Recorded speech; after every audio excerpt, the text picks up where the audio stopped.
Have you seen this video? You've not seen it?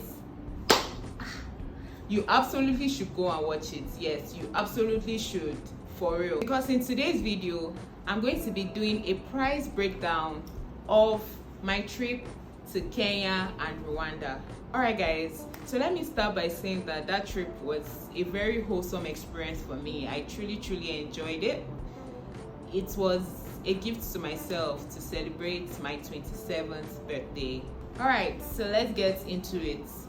This trip actually cost me a total of 2,429,000, which is approximately 2.5 million naira. Travel agents actually planned this trip for me. I didn't plan it myself. And it was also a group trip, right? There were about 6 of us on the trip. I paid 2 million naira to the agent, and the 2 million naira consisted of my flight tickets, my accommodation, breakfast, and some of the tourist sites and activities that I embarked on whilst I was on the trip. For Kenya, we went to the Museum of Illusions and we also went to the Giraffe Center. That was covered by the package of 2 million naira. However, we decided on our own to go to the Nairobi National Park. That wasn't part of the itinerary at all. And then subsequently, I would actually explain, that particular adventure to you guys, because that one was completely out of the itinerary. And then for Rwanda, we went to Fazenda Senga and the Kigali Genocide Memorial. That was also a part of the package. Now, recall that I said I paid 2 million naira to the agent, right? Yeah, I'm now left with 429,000 naira. Before I left Nigeria, I converted 279,000 naira to $200. That was what I literally took there as pocket money. Out of the $200, $100 I had to pay that for the entry fee into the Nairobi National Park. Remember that I said that was not part of the itinerary. So myself and the other members of the group just decided that what's the point of coming to Kenya if we don't go to the safari? Like, this is literally one of the highlights of the trip, so there's no way we're not going to go there. So we came together, put money together, and decided to go to the national park. If you're doing your math correctly, that means I'm left with $100, right? So the remaining $100 was for feeding, souvenirs, and transportation. In terms of feeding, like I said, the 2 million naira that I paid actually covered breakfast, right? So we always had breakfast. In Rwanda, we even had like a buffet set up for breakfast. So that means I always ate my fill. So I found that in the afternoon, I was never really hungry. I just needed to sort out dinner. So when I was in Rwanda, all I needed to actually worry about was dinner.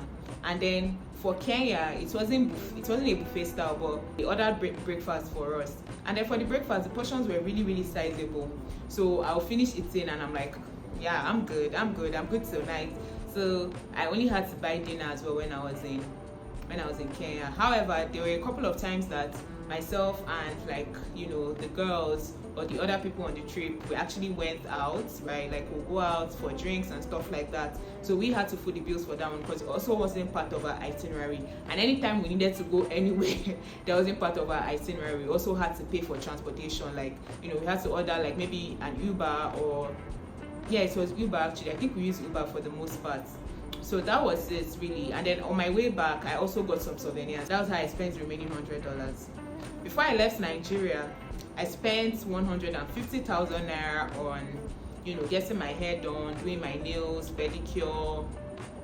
I got a couple of toiletries as well. I think I also got like a few tops that I traveled with. And then just like other miscellaneous expenses really. And then transportation, because I had to move from one place to the other. So that was it. When you calculate all of this, it's 2,429,000 naira.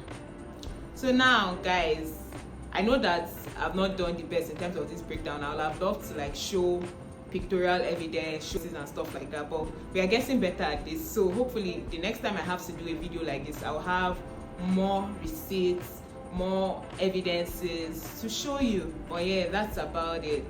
So guys, if you've been following, that brings me to a total of 2,429,000. So I'd like to hear from you. What do you think? Do you think that that's a fair amount for a trip to Kenya and Rwanda, or do you think it's too costly? I really would like to hear from you in the comment section.